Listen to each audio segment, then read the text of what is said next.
Bonjour à tous. C'est le gong que je vais utiliser tout à l'heure parce que vous êtes venus dans une session pour savoir comment booster vos événements Scrum avec les Liberating Structures. Parler des Liberating Structures, ce n'est pas suffisant. Vous allez voir qu'on peut les mettre en œuvre typiquement dans une section comme celle-ci. Alors on va commencer tout de suite par une petite pratique. Donc l'idée, c'est que vous êtes tous venus ici sans doute parce que vous avez un challenge, un problème à régler. Il y a énormément de personnes dans la salle et ce qui serait peut-être bien, c'est d'établir rapidement des connexions entre vous et de savoir pourquoi vous êtes là et qu'est-ce que vous en attendez. Donc ce que je vous propose, c'est de pratiquer durant les 3-4 premières minutes de cette session ce qu'on appelle un impromptu networking que vous pouvez utiliser chaque fois que vous organisez un séminaire, vous organisez un training, vous faites une conférence, vous pouvez engager les personnes. Ce que je vais vous demander là maintenant, c'est de partager ensemble 2 par 2. Donc vous allez devoir trouver une personne de préférence que vous ne connaissez pas, donc vous vous levez et vous allez répondre à 2 questions. Pourquoi est-ce que vous avez choisi de venir dans cette salle pour participer à cette session? Et ensuite, qu'est-ce que vous attendez de cette session? C'est parti, levez-vous.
Merci.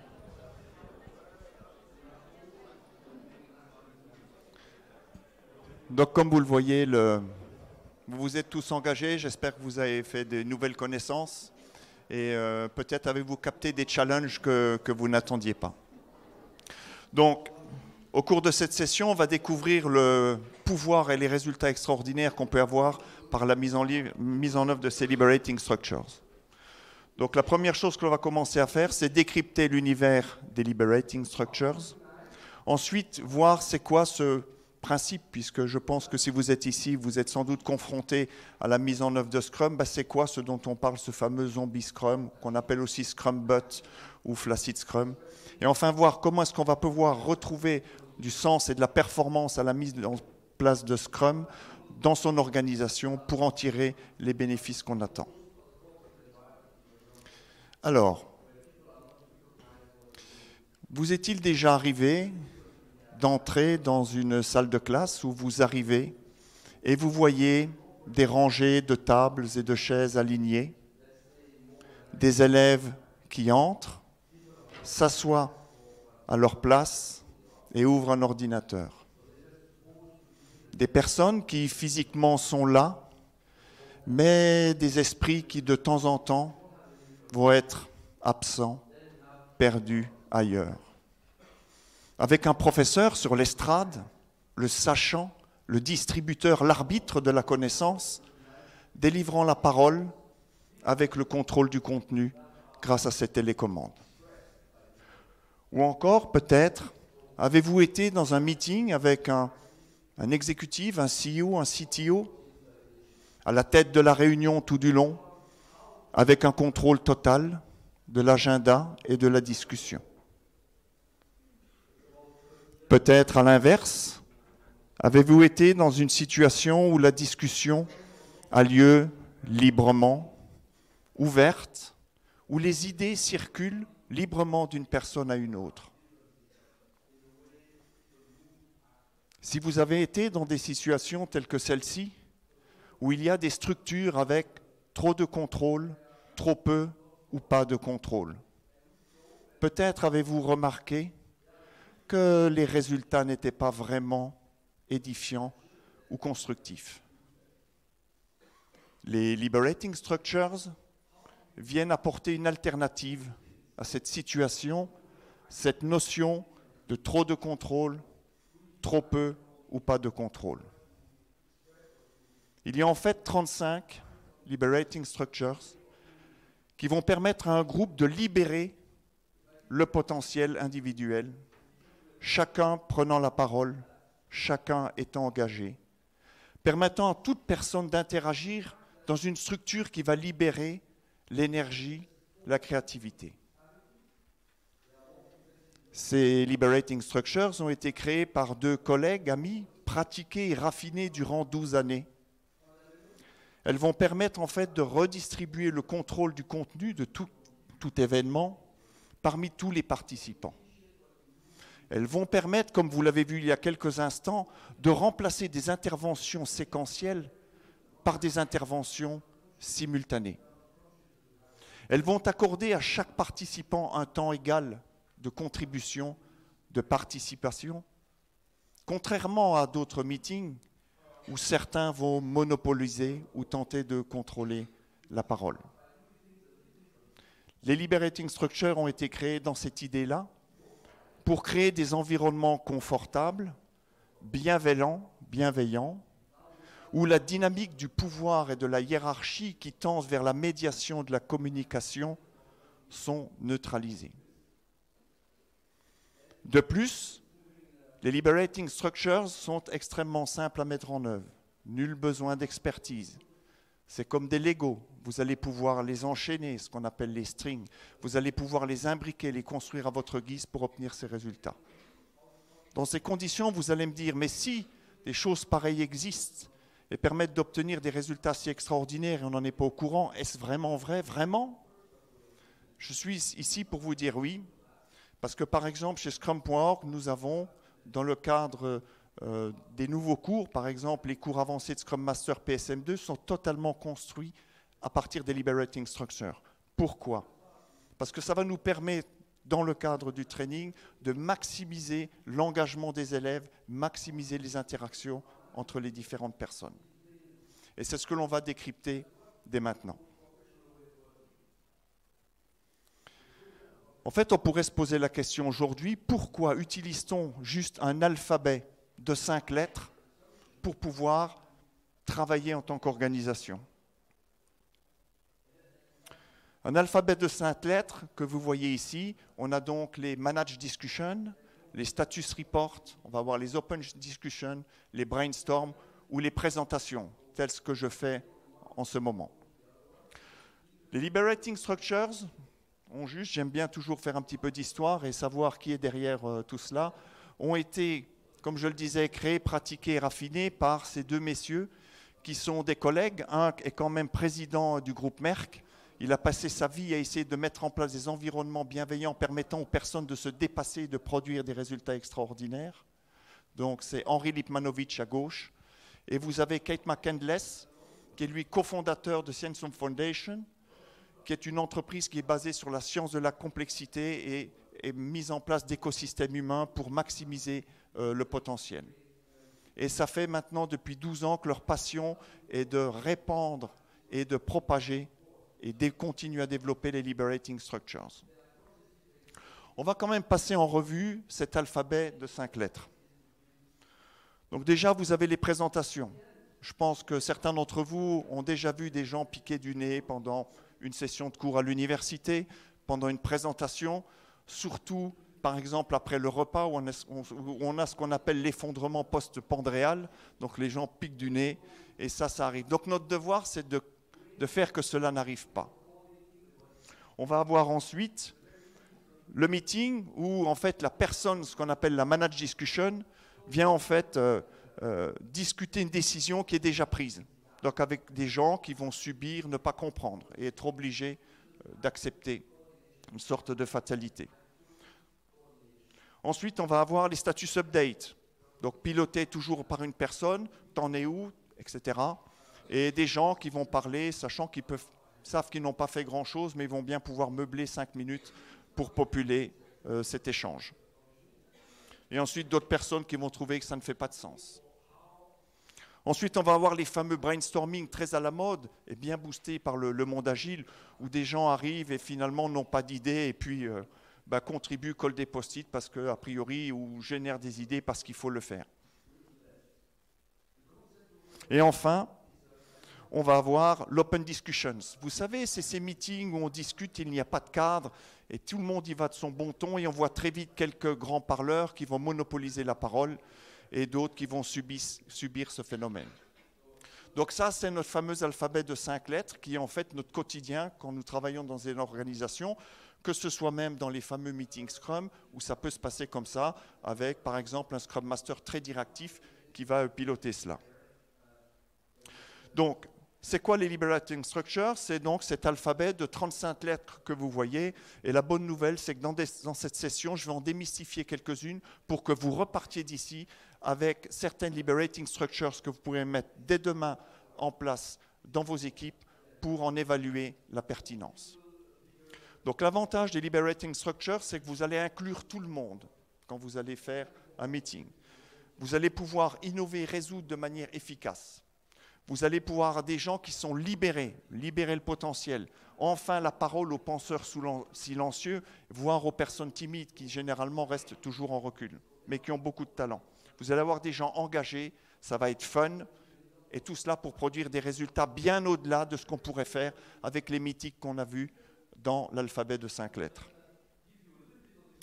Alors, si on regarde un petit peu la manière par laquelle les Liberating Structures se positionnent par rapport aux événements ou meetings conventionnels, on voit en fait qu'on a une échelle où le contrôle du meeting est soit donné à tout le monde, soit donné à une personne, voire peu de personnes. Et ensuite, on va avoir un contrôle qui va être distribué ou un contrôle qui va être centralisé. Si on prend le cas de la présentation, par exemple, qu'on pourrait considérer être le cas pour ce qui me concerne en cet instant présent, je suis tout seul à contrôler ce qui se passe dans cette salle, d'accord? Et donc, peu de gens peuvent influer. Quand vous allez à l'opposé sur les Liberating Structures, on va se retrouver avec un contrôle largement distribué sur l'ensemble des membres. Donc, je vous rappelle que les Liberating Structures vous donnent la capacité à redistribuer le contrôle parmi l'ensemble des participants.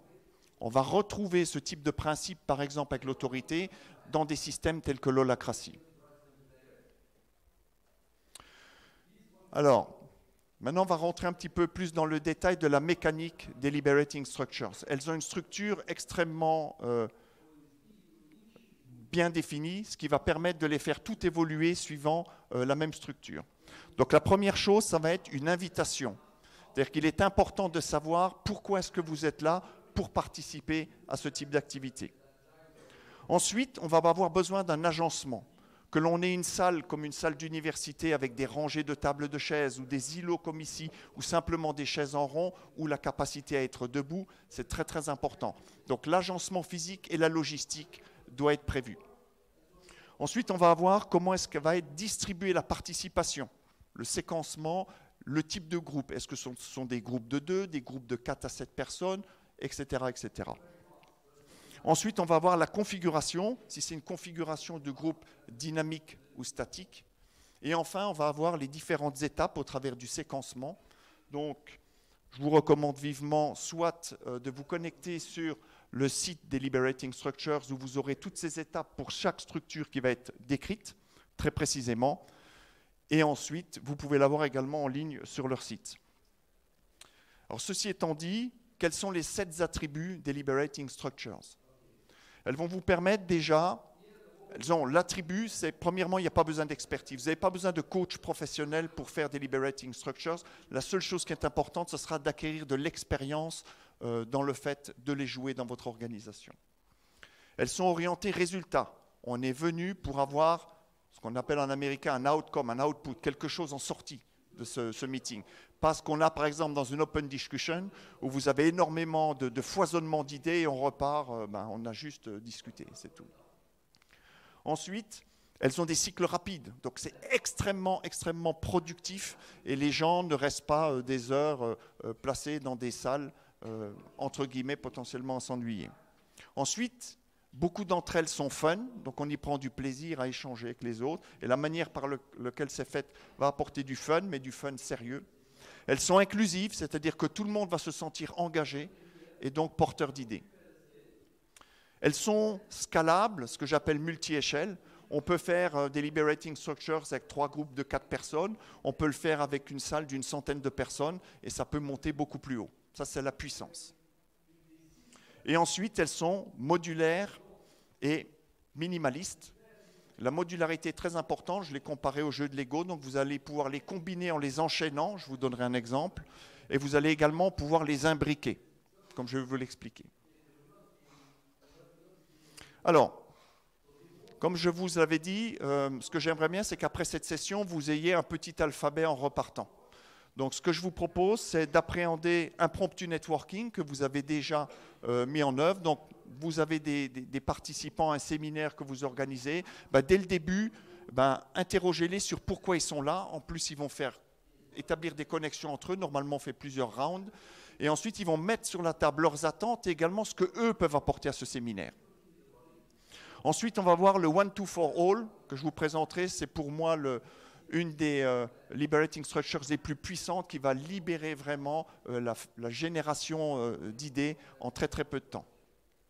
Par exemple, moi je l'inclus dans des séances d'impact mapping pour amener les gens à produire beaucoup d'idées ensemble et que tout le monde produise. Ensuite, je tenais à vous présenter le TRIZ. Donc le TRIZ qui s'appelle la destruction créatrice, qui est absolument génial. Je vais vous le définir juste après. Ensuite, on va voir le 15% Solution. C'est qu'est-ce que vous pouvez faire tout de suite, sans ressources supplémentaires, avec le pouvoir que vous avez maintenant pour pouvoir apporter de la valeur, résoudre un problème ou innover. Ensuite, on va avoir le What, So What, Now What, qu'on jouera tout à l'heure à la fin de la session. Voilà, vous avez terminé un séminaire, par exemple. Que s'est-il passé? Quels sont les modèles, les patterns qui ressortent? Et qu'est-ce que vous allez faire juste après, grâce à ce que vous avez pu récupérer ou apprendre pendant le séminaire. Et ensuite, on sait qu'il y a beaucoup d'innovation aujourd'hui, le Shift and Share, c'est comment est-ce que je promouvois l'innovation dans mon écosystème. On verra sous la forme de faire des petites stations où les innovateurs vont pitcher, peut-être en puka-shuka ou avec d'autres techniques, et des groupes vont passer de stand en stand pour en fait voir ce qui a été fait et pouvoir fournir du feedback et poser des questions. Alors, maintenant, je vais vous les expliquer assez rapidement. L'idée, vous pourrez télécharger bien évidemment ce PowerPoint après la session. Donc l'idée, c'est de vous donner un petit kit rapide à mettre en œuvre, actionnable, quand vous repartirez. Je ne vais pas le détailler énormément. Question ?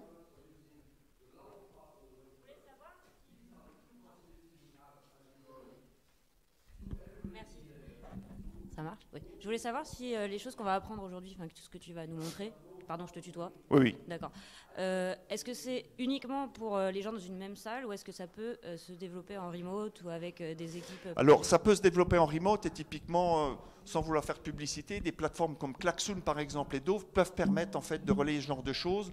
Ou la vitre qu'on pousse nous chez Avanade, c'est une solution qui permet en fait à distance de voir les gens comme s'ils font des très grands écrans, comme si on était en présentiel. On peut le faire de manière distribuée. Il y aura plus de challenges, mais c'est absolument faisable et je l'ai déjà fait. Par exemple, la réflexion sur des chaînes de valeur dans des grandes entreprises, on le fait comme ça, je l'ai fait distribuer sur 4 pays en même temps. Et là-dessus, je m'étais basé sur Klaxoon. Klaxoon, qui est une entreprise bretonne, donc basée à Nantes, une start-up qui fait un carton aujourd'hui sur tout ce qui est travail distribué, intelligence collective. Ok, parce que c'est vraiment une problématique que je rencontre aujourd'hui dans mon travail. Donc je vous propose de venir en discuter même juste après. Merci.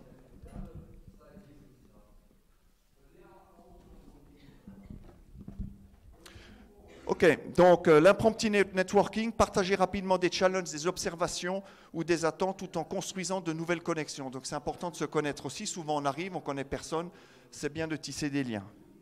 Donc ce qui est important, un type d'invitation qu'on fait sur un impromptu networking, c'est qu'est-ce qui vous a amené ici aujourd'hui? Que pouvez-vous apporter au groupe? Qu'attendez-vous en retour de ce groupe? Voilà, vous pouvez le spécialiser un peu plus. Pour chaque Liberating Structure, je vous ai mis un petit peu le processus. Donc là, je ne vais pas le détailler, ça ne fait pas de sens. Mais je vous le dis encore, vous pouvez télécharger ce slide deck juste après la conférence.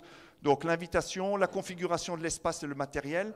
Vous mettez des paperboards, mettre à disposition des feuilles de papier, des Sharpies, des post-it, ce genre de choses, ou pas.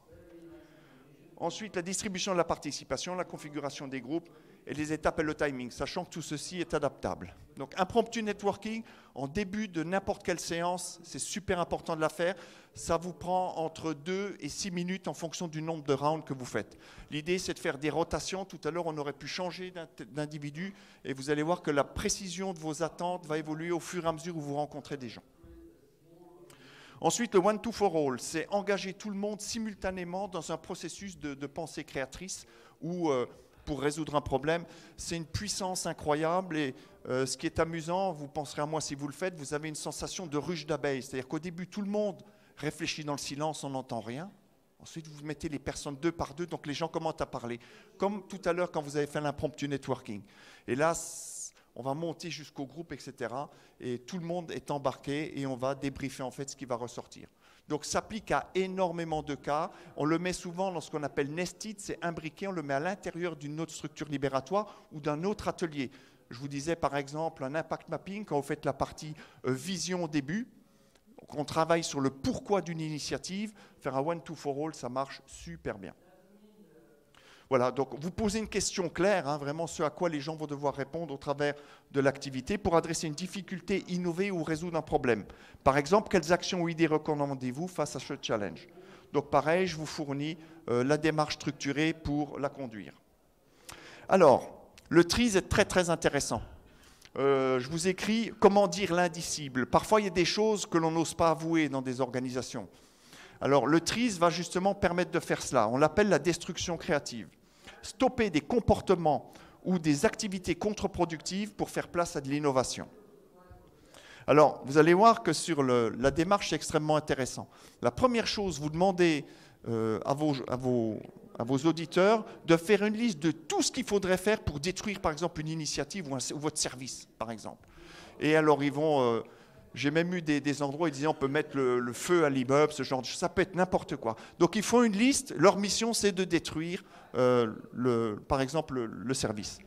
Et ensuite, au prochain round, vous allez dire mais est-ce que vous pourriez essayer d'identifier ce qu'on ferait actuellement et qui ressemble à des éléments de cette liste?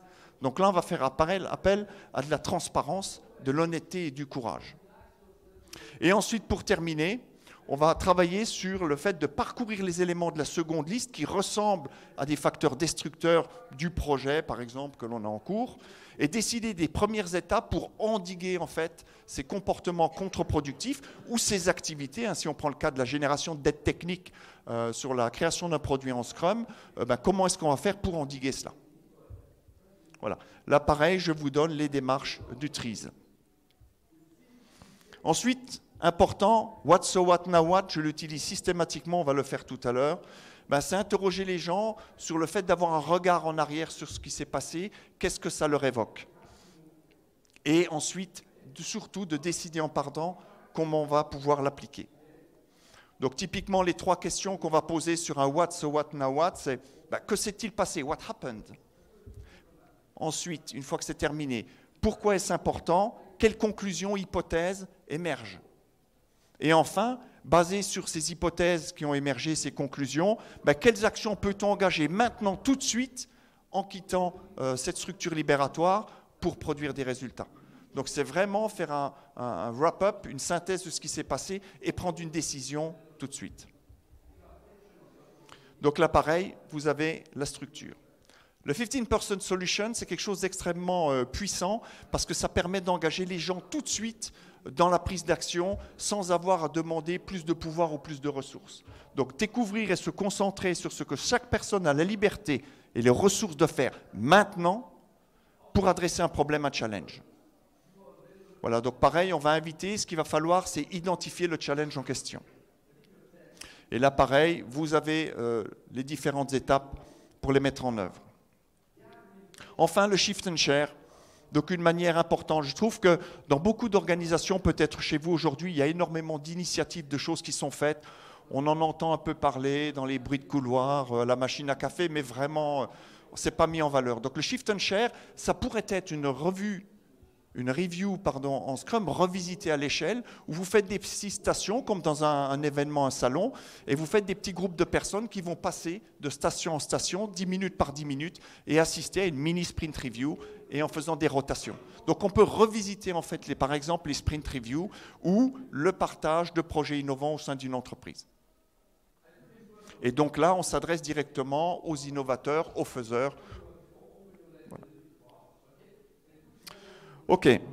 Donc voilà pour les Liberating Structures, donc un potentiel énorme. Pour moi, c'est une vraie révolution dans la manière en fait de faire du travail collectif, de faire une mise en œuvre formalisée de l'intelligence collective et de la collaboration. Alors maintenant, on va parler de Scrum vs Zombie Scrum. Aujourd'hui, Scrum est un framework qui est déployé à l'échelle de la planète. C'est près de 60% de part de marché, entre guillemets, en tant que méthode agile utilisée, donc c'est la plus populaire. Et bien évidemment, il y a le penchant, le côté ombre, où en fait, on ne maximise pas les bénéfices tels qu'ils sont attendus de Scrum pour plein de raisons. Et ça, c'est ce que nous, on a appelé chez Scrum, chez Scrum.org, on appelle ça de différentes manières. C'est le Scrum But. Oui, je fais du Scrum, mais je ne fais pas ça et ça. Et finalement, le dernier terme à la mode, c'était dire un peu, c'est du Zombie Scrum. Alors, qu'est-ce que c'est que le Zombie Scrum? Comme vous pouvez le voir ici dans les petites bandes dessinées, je fais une review, j'ai tout préparé, mais on a oublié d'inviter les stakeholders, ou simplement, il n'y a pas de clients dans la salle, il n'y a pas d'utilisateur final, mais plutôt des chefs de projet qui vont pointer ce qui a été fait ou pas fait. Ou à côté, pareil, on fait de vastes programmes très onéreux de transformation agile. Et puis on sort des gens qui sont formatés avec des petits certificats. Et en fait, on est juste dans le Scrum mécanique. On n'est pas dans le Scrum que nous, on appelle professional. Alors, les signes du Zombie Scrum, ils sont multiples. Je pourrais vous faire 20 slides ici. Vous avez d'ailleurs Stéphane Wolpers, qui est aussi un professional Scrum trainer, donc un collègue qui a dédié toute une conférence au Zombie Scrum. Mais vous les reconnaîtrez, par exemple, la création d'aides techniques pour pouvoir livrer plus vite, des démos qui sont faites sur PowerPoint où on n'a pas de working software, une difficulté à avoir un produit fini, done, qui fonctionne, que l'on peut envoyer en production.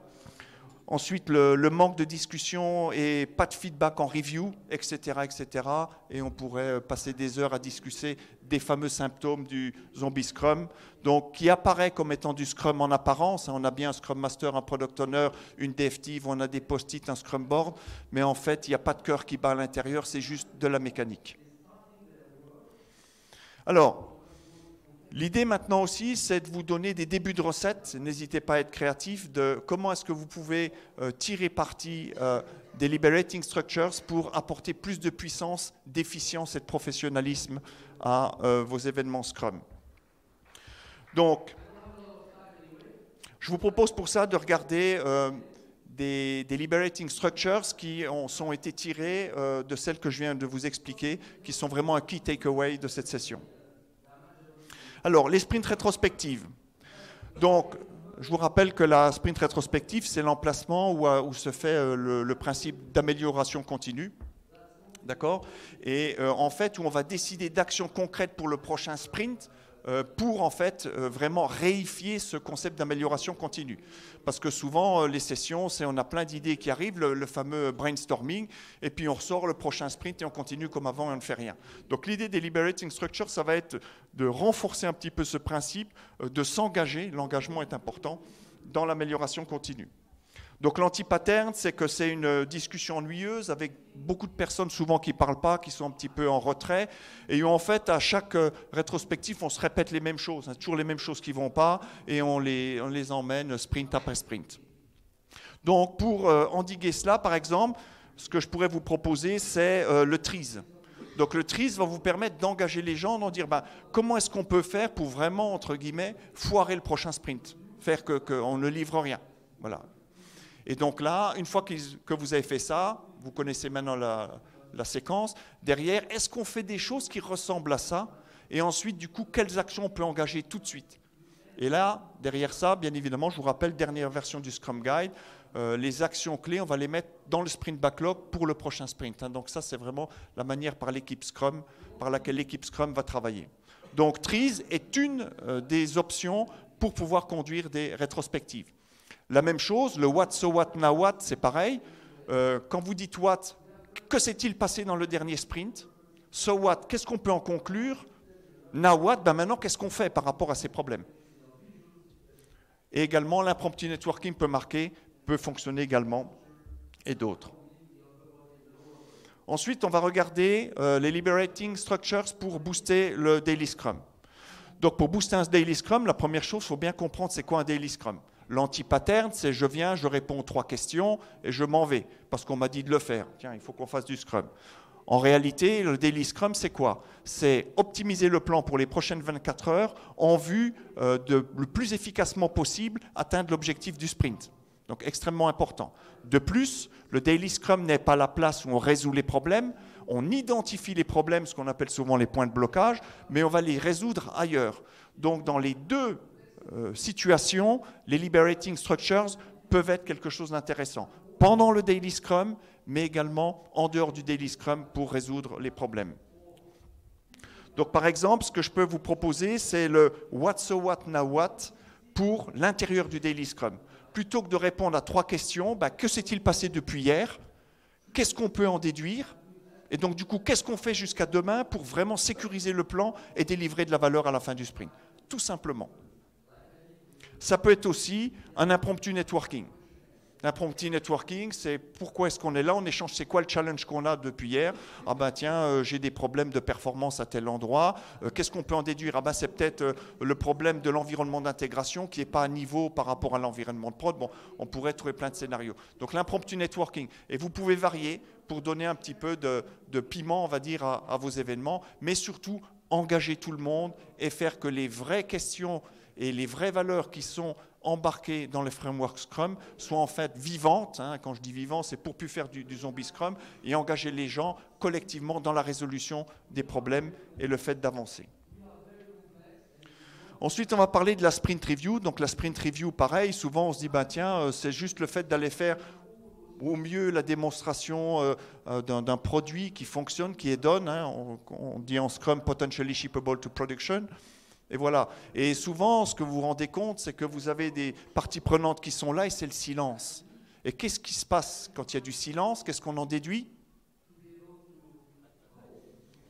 Ça ne les intéresse pas. C'est un peu embêtant quand vous êtes développeur, vous avez travaillé et vous n'avez pas d'intérêt. Donc, chez Scrum.org, on dit bien ça. La première valeur de la sprint review, c'est de collecter du feedback et travailler ensemble pour décider quoi faire après. Donc on inspecte l'incrément, on récolte du feedback de la part des stakeholders et ensuite c'est une session de travail collaborative pour dire what next? Qu'est-ce qu'on fait? Et ensuite, bien évidemment, au passage, dire si on est content ou pas content. Parce que si on n'est pas content, ça veut peut-être dire qu'on va pivoter au sens Lean Startup sur notre roadmap. Alors là, on pourrait imaginer dans une sprint review pour engager, par exemple, alors là, je parlerai plus sur des scénarios à l'échelle où vous avez, par exemple, 4 équipes qui viennent présenter des sujets un peu différents, de la BI, un front-end, etc. Et donc, vous pourriez faire un shift and share. Donc, vous prenez vos stakeholders qui arrivent, vous les divisez en autant de groupes qu'il va y avoir de stations de présentation, et ces groupes vont tout simplement circuler au milieu. Et après, on pourrait faire un global what so what now what par rapport à vos visites de station. Qu'est-ce qu'on pourrait faire en fait pour les prochaines étapes du sprint, que vous soyez en Scrum, en Safe ou en Nexus ou tout autre framework d'agile à l'échelle, pour en fait embarquer tout le monde sur la construction de la roadmap basée sur ce que l'on a appris depuis le dernier sprint. Voilà donc la présentation sur comment booster, comment marier en fait la puissance des Liberating Structures dans vos événements Scrum. Donc ce que je vous propose avant de faire une session de questions-réponses, on va repartir sur un what so what now what. Donc je vais vous demander de vous relever et en fait vous allez répondre à 2 questions. Que s'est-il passé pendant le talk ? Et ensuite, dès que vous allez sortir de cette pièce-là, est-ce qu'il y a des choses que vous allez faire basées sur ce que vous avez appris ? Je vous propose de faire ça pendant 2 minutes.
J'espère que